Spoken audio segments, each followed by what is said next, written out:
మణిపూర్లో జరుగుతున్న దాన్ని కేవలం ఒక ఘర్షణ అని పిలవడం సరికాదేమో. అది ఒక పెద్ద మానవ విషాదం. భారతదేశ ఈశాన్య రాష్ట్రంలో జరిగిన ఈ జాతి హింస వేల వేల జీవితాలను ఎలా తలకిందులు చేసిందో ఈరోజు మనం లోతుగా చూద్దాం. ఒక్కసారి ఈ సంఖ్యను చూడండి. 60,000కు పైగా ప్రజలు, అంటే వాళ్ల ఇళ్ళు, జ్ఞాపకాలు, జీవితాలు అన్నీ వదిలేసి కేవలం ప్రాణాలతో బయటపడటానికి నిరాశ్రయులుగా మారారు. ఎంత వేదనుందో కదా దీని వెనుక. ఇక ఇది ప్రభుత్వం అధికారికంగా చెప్పిన లెక్క. 2024 చివరి నాటికి 258 మంది చనిపోయారని నిర్ధారించారు. కానీ ఇది కేవలం అధికారిక లెక్క మాత్రమే.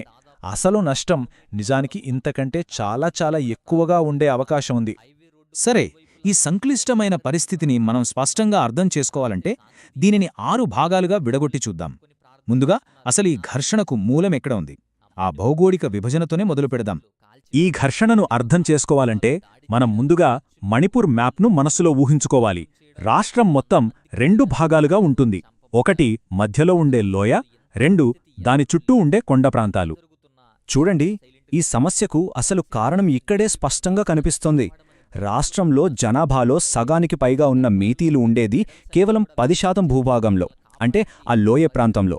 అదే సమయంలో మిగిలిన 90% కొండ ప్రాంతాల్లో గిరిజన సమూహాలు నివసిస్తున్నారు. అంటే ఎక్కువ జనాభా తక్కువ భూమిలో, తక్కువ జనాభా ఎక్కువ భూమిలో. ఈ అసమానతే అసలు ఉద్రిక్తతలకు కారణం. ఇన్నాళ్లుగా ఉన్న ఈ ఉద్రిక్తత ఒకేసారి భగ్గుమనడానికి పెద్ద కారణం అక్కర్లేదు. ఒక్క నిప్పు రవ్వ చాలు. ఆ నిప్పు రవ్వే 2023 వసంతకాలంలో పడింది. పరిస్థితి ఎంత వేగంగా మారిపోయిందో చూడండి. ఏప్రిల్ 14న ఒక కోర్టు ఆర్డర్ వచ్చింది. కేవలం 2 వారాల వ్యవధిలోనే మే 3న దానికి వ్యతిరేకంగా ఒక భారీ నిరసన ర్యాలీ జరిగింది. అదే రోజు ఘర్షణలు మొదలయ్యాయి. ఆ ఒక్కరోజుతో అంతా మారిపోయింది. ఆ మే 3వ తేదీ నిరసన ఒక చిన్న నిప్పురవ్వ మాత్రమే. అది ఎలా కార్చిచ్చులా మారి రాష్ట్రం మొత్తాన్ని చుట్టేసిందో, ఆ విషాదకర పరిణామాలేంటో ఇప్పుడు చూద్దాం. మొదట్లో హింస 2 వర్గాలు కలిసే సరిహద్దు ప్రాంతాలకే పరిమితమైంది. కాని అది అక్కడతో ఆగిపోలేదు. ఆ తర్వాత హింస ఒకరిపై ఒకరు పగ తీర్చుకునే భయంకరమైన దాడుల చక్రంగా మారిపోయింది. ఒక ప్రాంతంలో మైనారిటీగా ఉన్నవాళ్లను లక్ష్యంగా చేసుకుని దాడులు జరిగాయి. ఈ అగ్ని రాష్ట్రమంతా పాకి జాతుల మధ్య ఒక అడ్డుగోడను నిర్మించింది. ఈ హింస ఎంత వేగంగా, ఎంత క్రూరంగా జరిగిందంటే అది మణిపూర్పై ఒక మాయని గాయాన్ని మిగిల్చింది. ఆ నష్టాన్ని మనం కూలిన ఇళ్లల్లో చూడొచ్చు. కాని అన్నింటికంటే ముఖ్యంగా కోల్పోయిన ప్రాణాల్లో చూడాలి. ఈ మొదటి లెక్కలు ఒక చేదు నిజాన్ని చెప్తున్నాయి. ఈ హింసలో అన్నింటికన్నా ఎక్కువగా నష్టపోయింది కుకీజో వర్గం. చనిపోయిన వారిలో సగానికి పైగా వాళ్లే ఉన్నారు. అంతేకాదు, ఈ ఘర్షణలో మతపరమైన కోణం కూడా స్పష్టంగా కనిపిస్తోంది. దాదాపు 400 చర్చిలను లక్ష్యంగా చేసుకుని ధ్వంసం చేశారు. వీటిలో చాలా వరకు క్రైస్తవ కుకీజో ఇంకా మెయితీ క్రైస్తవ వర్గాలకు చెందినవే. ఈ సంఖ్యలు చూస్తే విధ్వంసం ఏ స్థాయిలో ఉందో అర్థమవుతుంది.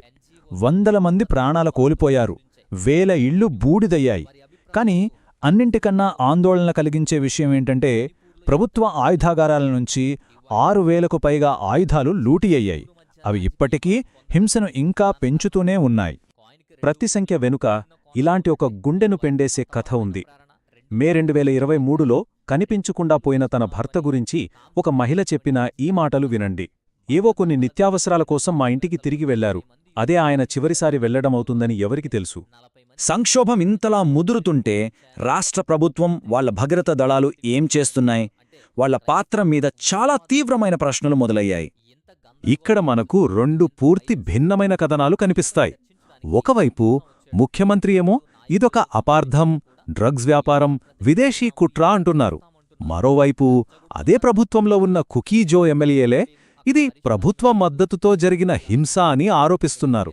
క్షేత్రస్థాయి నుంచి వచ్చిన చాలా నివేదికలు కూడా రాష్ట్ర ప్రభుత్వం నిర్లక్ష్యంగా వ్యవహరించిందని, కొన్నిసార్లు హింసను పెరగడానికి పరోక్షంగా సహకరించిందని సూచించాయి. పరిస్థితి ఎంత తీవ్రంగా మారిందంటే చివరికి దేశ అత్యున్నత న్యాయస్థానం సుప్రీంకోర్టు జోక్యం చేసుకోవాల్సి వచ్చింది. మణిపూర్లో పాలన పూర్తిగా కుప్పకూలింది అని చెప్పడానికి వాళ్లు రాజ్యాంగ యంత్రాంగం పూర్తిగా విఫలమైంది అనే చాలా కఠినమైన మాటలు వాడారు. ఇప్పుడు హింస మొదలై సంవత్సరాలు గడుస్తున్నా మణిపూర్లో శాంతి ఇంకా ఒక కలగానే ఉంది. రాష్ట్రం ఇప్పటికీ ఎలా విభజించబడి ఉందో, ప్రజల భవిష్యత్తు ఎంత అనిశ్చితిలో ఉందో చూద్దాం. ఈ రోజుకి కూడా రాష్ట్రం భౌతికంగా, జాతిపరంగా విడిపోయుంది. మెయితీ, కుకీజో ప్రాంతాలను వేరుచేస్తూ మధ్యలో సాయుధ చెక్పోస్ట్లు, బఫర్ జోన్లు ఉన్నాయి. వేల మంది ఇప్పటికీ తమ ఇళ్లకు తిరిగి వెళ్లలేని దుస్థితి. ఈ కొనసాగుతున్న విషాదానికి ఇదొక చిన్న ఉదాహరణ. కనిపించకుండా పోయినవారి కుటుంబాలకు ఏ సమాచారం లేదు, న్యాయం అందలేదు. పైగా ప్రభుత్వ పరిహారం కోసం తమ వాళ్లు చనిపోయారని అధికారికంగా ప్రకటించాలంటే చట్టప్రకారం 7 ఏళ్లు ఆగాలట. వాళ్ల బాధ వర్ణనాతీతం. ఇవన్నీ చూశాక మన ముందు ఒక కఠినమైన ప్రశ్న మిగిలిపోతుంది. ఇలా రెండుగా విడిపోయిన రాష్ట్రంలో కనిపించకుండా పోయిన వారికి న్యాయమంటే అసలు ఏంటి, ఎలా ఉంటుంది? ఈ ప్రశ్నకు సమాధానం కోసం మణిపూర్ ప్రజలు ఈ రోజుకి ఎదురుచూస్తూనే ఉన్నారు.